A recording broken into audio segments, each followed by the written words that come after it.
আসসালামু আলাইকুম। আশা করি সবাই অনেক অনেক ভালো আছেন।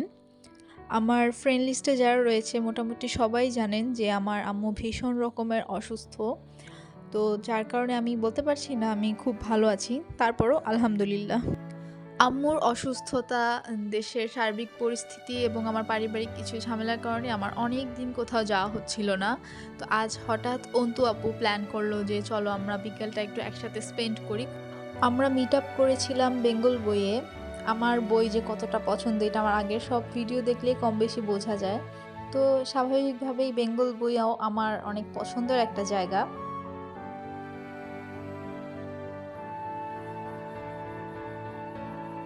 অন্তু আপু এবং ঋতুর বাসা ধানমন্ডিতে হওয়ায় আমরা হচ্ছে কাছাকাছি পৌঁছে ফোন দেই যে এখন রওনা দাও।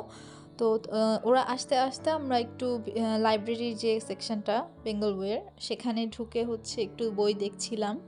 সত্যি কথা বলতে বেঙ্গল বইয়ের হচ্ছে লোকেশনটা একটু চেঞ্জ করার পর থেকে আমার একেবারেই যাওয়া হয়নি, এবারই গেলাম প্রথম। এরপরে যেই সেকশনটা দেখবেন অর্থাৎ ভৌতিক রহস্য এবং কল্পকাহিনী, এটা আমার বরাবরই অনেক পছন্দের একটা সেকশন। এরই মধ্যে ওরা চলে আসে এবং আমরা বেশ অনেকক্ষণ মন খুলে আড্ডা দিই। আড্ডা দিতে দিতে আমাদের ভীষণ রকমের ক্ষুধা লেগে যায়। তো তারপরে আমরা বেঙ্গল বইয়ের কলিজা সিঙ্গারা এবং চিকেন চপ খাই। তারপরে আমরা হচ্ছে সেখানে কিছু ফটো সেশন করি। আজকের ওয়েদারটা কিন্তু মারাত্মক সুন্দর ছিল। আর এইরকম একটা সুন্দর ওয়েদারে চা না হলে কি চলে? তো আমরা হচ্ছে সেখানে তারপর চা খেলাম বাইরে টঙের।